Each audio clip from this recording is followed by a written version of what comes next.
How's it going, everybody? So this is not really a groundbreaking video per se. I've discussed pretty much everything worth discussing about the Virtual Boy peripheral in this video on the screen. I highly recommend checking that one out if you haven't already. But basically, in that video, I broke down how ridiculous I thought it was that Nintendo was not allowing you to play the games that were going to be on the Virtual Boy in just like a proper 2D emulated fashion, the same way that you're seeing it done on the screen over here. This is something that's very easily accomplished, very easy to download, and very easy to experience. And there was a common belief amongst the Nintendo fandom that when the Virtual Boy games would be coming to the Nintendo Switch, and the Switch too, that Nintendo would give you the option to play it in 2D on the flat plane without having two different screens side to side. But obviously this was just another example of the fandom kind of allowing themselves to believe something they wanted rather than taking what Nintendo was clearly saying at face value. You kind of see the same situation with the fandom whenever there's direct rumors. And supposedly this week, we're still going to be getting a General Direct and we're going to be getting a new 3D Mario again. For the 1000th time since last April. But anyway, here's where the confusion was. I made that video a few weeks ago, and I was flooded with comments both here and around the interwebs of people saying that I was wrong and that I was spreading misinformation and I had to get my facts straight. Now, there were some people that were very respectful about it. Some regular channel viewers also said, hey, Nintendine, I think you got this one wrong. Double check your information. And I'm not opposed to comments like that. I actually appreciate it when somebody corrects me if I say something incorrect. But I felt pretty strongly about what Nintendo had said.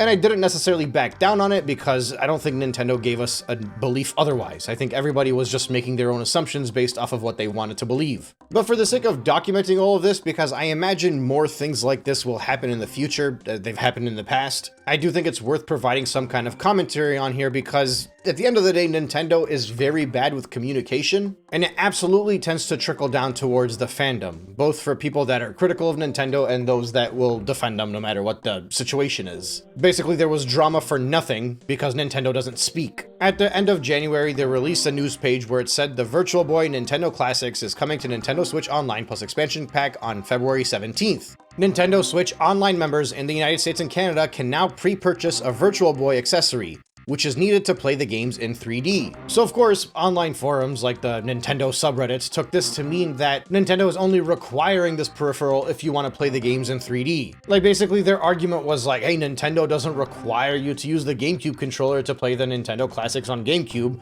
nor the SNES controller or the Nintendo 64 controller to play those classics. Why would they require the Virtual Boy peripheral in order to play those games? Then again, wishful thinking that leads to incorrect conclusions. Directly from Nintendo's website, and this has been there for months now, it says Virtual Boy for Nintendo Switch 2/Nintendo Switch or Virtual Boy cardboard model for the Nintendo Switch 2/Nintendo Switch are required to play the Virtual Boy Nintendo Classics collection of games. Nintendo Switch Online plus expansion pack membership required to access the Virtual Boy Nintendo Classics collection of games. I think it was absolutely very clear that this was the case, but like I said, some people just wanted to believe that Nintendo was going to be nice and they weren't going to be requiring you to have to spend extra money in order to play these games. Because, again, you shouldn't have to, right? It's very easy to enjoy Virtual Boy games in a flat 2D plane. Now, obviously, it's only officially supported by the Virtual Boy peripherals. The way that it works without it is really the way that anything that's in VR works, where you're wearing goggles and put them up to your head and there's one view for your right eye, one view for your left eye.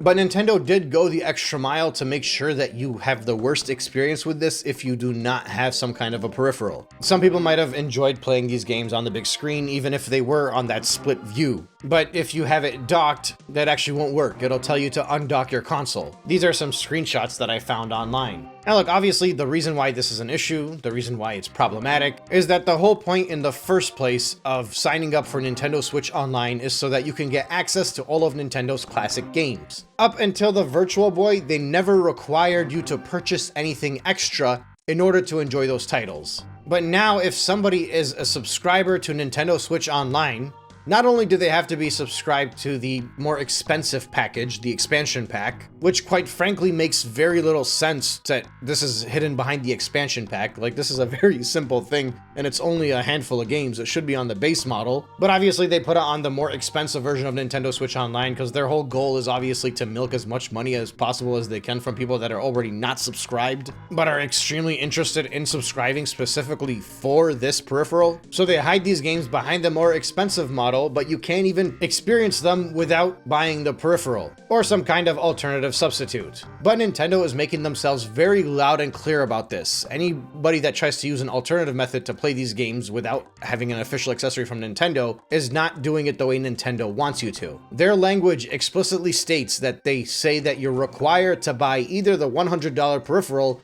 or that whatever $20 or $30 piece of cardboard. They want people to assume that there is no other way to experience the Virtual Boy games without the way that Nintendo is laying out for them. That expansion pack subscription plus those expensive peripherals. Which, need I remind you, they are not actually anything electronic, like they're just goggles at the end of the day. A hunk of plastic and a piece of cardboard. And an additional reminder that they don't even include a controller. You know that classic Virtual Boy controller? They didn't even bother remaking those and bundling them in with the goggles. You think that would be the old Virtual Boy experience, give them the proper controller, remake that. At least at the end of the day, you might be buying goggles, but you get yourself a cool remade Virtual Boy controller with it. But they didn't even bother with that either. But look, if you are somebody that is subscribed to Nintendo Switch Online plus expansion pack, and you do not want to buy one of those expensive peripherals, and you do not want to grab something third party just so you can play these 14 games, just emulate them, dude. Like, it's not really that intense. You are already paying for the service, which means Nintendo is getting the expansion pack money from you anyway. And you could technically go and buy a third-party peripheral and put that in front of your face and play those same Virtual Boy games without giving Nintendo additional money for the goggles or for the cardboard, or while trying to cross your eyes and play on the handheld screen with nothing. So since you can already basically experience Virtual Boy games without giving Nintendo any more additional money, and you have access to those games, just go online, find a Virtual Boy emulator. You can probably get it right on your phone because this thing is very weak. Heck, you could even connect a Bluetooth from your Switch controllers onto this thing, either your phone or your PC, even if it's a weak PC, and play the Virtual Boy games and just get it out of your system. You're going to quickly realize that, number one, they are not really worth that much time and effort. There's a reason this machine flopped in the first place, although that reason is mostly due to migraines. But the games are like nothing really that special, save one or two of them, and even then within a couple hours you went through the entire experience. And then after you're done all that, because you might feel so guilty for engaging in this piracy, and you feel all dirty about it, here's what you do, right?